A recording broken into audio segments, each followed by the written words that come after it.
आज सोमवार को सुबह फिरोजाबाद के मक्खनपुर में बिजली के खंभे से गिरकर विद्युत संविदा कर्मी की मौत। बता दें, उत्तर प्रदेश पावर कॉर्पोरेशन निविदा संविदा कर्मी मक्खनपुर विद्युत केंद्र पर कार्यरत थे। संविदा कर्मी सुभाष चंद्र उम्र करीब 50 वर्ष को डॉक्टरों ने किया मृत घोषित।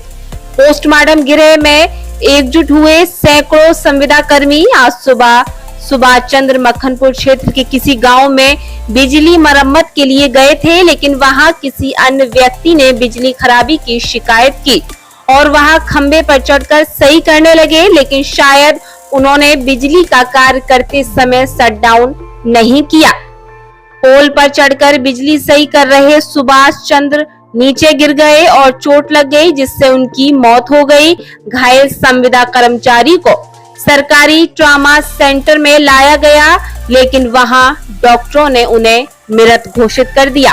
वहीं साथी कर्मचारियों ने आरोप लगाते हुए कहा, बिजली विभाग की लापरवाही है, संविदा कर्मियों को सुरक्षा उपकरण नहीं दिए जाते, घायल को किसी तरह की सुविधा नहीं दी जाती है। अधिकारियों की लापरवाही की वजह से सुभाष चंद्र की मौत हुई। संविदा कर्मचारियों ने सुविधा दिलाए जाने की मांग की। विद्युत विभाग के अधिकारियों पर आरोप लगाते हुए आगे उन्होंने कहा, ये लोग संविदा कर्मियों को परिवार का हिस्सा नहीं मानते हैं। विद्युत समस्याओं को दूर करते करते संविदा कर्मी अपने जीवन को खो देते हैं या फिर अपंग होकर जिंदगी गुजारते हैं। मृतक परिवार को मुआवजा दिलाने की मांग भी की। वहीं पोस्टमार्टम गृह भारतीय किसान यूनियन टिकैत के जिला अध्यक्ष प्रेम अतुल यादव भी पहुंचे। प्रेम अतुल यादव ने संविदा कर्मी की मौत पर दुख जताते हुए कहा, एसी में बैठे अधिकारी इन संविदा कर्मियों का अहित करते हैं और कम तनख्वाह देकर इनसे ज्यादा काम लिया जाता है। संविदा कर्मचारियों के शोषण में सबसे बड़ा हाथ विभाग के अधिकारियों का है।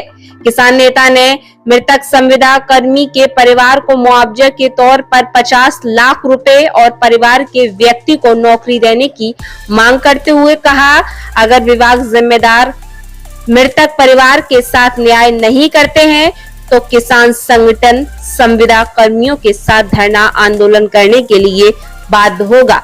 और क्या कहा किसान नेता ने, आइए आपको सुनाते हैं अपनी इस खास रिपोर्ट में। उत्तर प्रदेश पावर कॉर्पोरेशन निविदा संविदा कर्मचारी संगठन से जिलाध्यक्ष प्रीतम सिंह फिरोजाबाद। हम फिरोजाबाद से ये आज सुबह हमारे संविदा कर्मचारी भाई सुभाष चंद्र की मक्खनपुर विद्युत केंद्र पर कार्य करते समय ग्रामीण में किसी गाँव में मृत्यु हो गई है। वो बिजली गज से कार्य करने के लिए ग्रामीण में गए थे, तो उन्होंने बताया है जय साहब महोदय जी के द्वारा शट डाउन लिया गया है। तो कोई 11,000 का जंपर फेज उड़ा था, उसको जोड़ के वो रास्ते में आ रहे थे। किसी अन्य व्यक्ति की भी लाइट खराब थी, तो उन्होंने बताया था हमारी भी लाइट सही कर दो। तो उन्होंने बताया है कि शट डाउन लिया है नहीं लिया है, वो उनकी लाइट सही करने के लिए पोल पर चढ़े हैं। उसके अलावा तो नीचे गिर पड़े हैं, तो चोट लगने से उनकी बता रहे चोट काफी आई थी, तो लेके उनको प्राइवेट सरकारी ट्रॉमा सेंटर में आए थे। यहाँ उनको मृत घोषित कर दिया गया। क्या माना जाता है, किसकी लापरवाही? ये लापरवाही तो वैसे मानी जाए तो विद्युत विभाग की है, क्योंकि संविदा कर्मचारियों के लिए सुरक्षा उपकरण नहीं है, संविदा कर्मचारियों के लिए और कोई सुविधा नहीं है। जो ईएसआई करता है, ईएसआई का लाभ मिलता नहीं संविदा कर्मचारियों को। जितने भी संविदा कर्मचारी फिलहाल में मान लो उनके चोट लगी है, उनको कंपनी के सुपरवाइजर द्वारा कंपनी के द्वारा आगरा लिया जाता है, तो वहां कोई उनको भर्ती नहीं करता है, ना कोई सुविधा मिलती है। तो हमारा ईएसआई करता है तो इसको मिलना भी चाहिए लाभ। ये हमारे अधिकारियों की लापरवाही है। आउटसोर्सिंग के माध्यम से इनको सभी तरह का लाभ मिलना चाहिए और इनको समझना भी चाहिए। ये विद्युत विभाग अपने परिवार के हिस्से है, लेकिन हमारे कुछ अधिकारी ऐसे हैं, इनको अपने विद्युत परिवार का हिस्सा नहीं मानते हैं।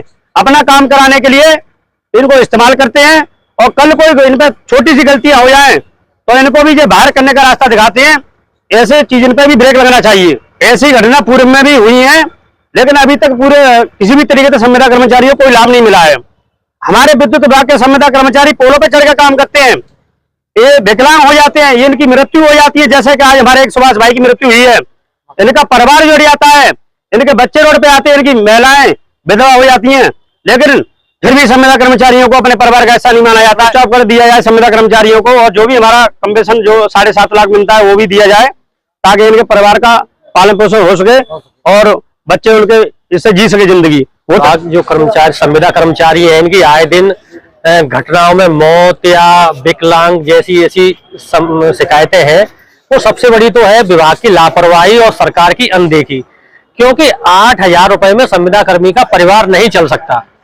इनकी अगर इनके पैसे बढ़ाए जाएं तो ये थोड़े सेंसिटिव हो, कम से कम इनके 25 या 30,000 रुपए इनके तनख्वाह होनी चाहिए। क्योंकि बिजली विभाग की मेन जो रीढ़ की हड्डी है वो है संविदा कर्मी, क्योंकि फील्ड में यही काम करते हैं। अधिकारियों तो अपने एसी में बैठ के इन्हें सिर्फ एक ऑर्डर देना होता है, और ये अधिकारियों की आज लापरवाही की वजह से ही हादसा हुआ है। क्योंकि ग्लव्स होते हैं, हेलमेट होता है, ये सारी चीजें हैं व्यवस्थित, पर ये कभी नहीं की जाती, कागजों में सिर्फ होती है, इनकी कोई सुनवाई नहीं है। जब हादसा होता है कोई तो इनकी तरफ से 5 लाख रुपए सहायता राशि दी जाती। मेरा मानना ये है कि कम से कम 50 लाख रुपए इन्हें सहायता राशि देनी चाहिए, और घर में से एक व्यक्ति को एक बढ़िया विभाग में, बिजली विभाग ना हो और बहुत सी चीजें हैं, संविदा कर्मी की ऐसी नौकरी दी जाए कि उसका जीवन यापन हो जाए। 5 लाख रुपए से कुछ नहीं होना। क्या 5 लाख रुपए अपने बच्चों को शिक्षित कर लेगा? क्या 5 लाख रुपए से कोई गंभीर बीमारियां अगर परिवार में आती है, क्या 5 लाख से गंभीर बीमारियों का इलाज हो जाएगा? मेरी मांग ये है कि इनको कम से कम 50 लाख रुपए संविदा कर्मियों को ऐसी दुर्घटनाओं में देने चाहिए। अगर इनको मुआवजा नहीं मिलता है तो एक संविदा कर्मियों की एक यूनियन है, हम उनके साथ मिलकर एक बड़ा आंदोलन करेंगे और इनकी बात को हम आगे बढ़ाएंगे।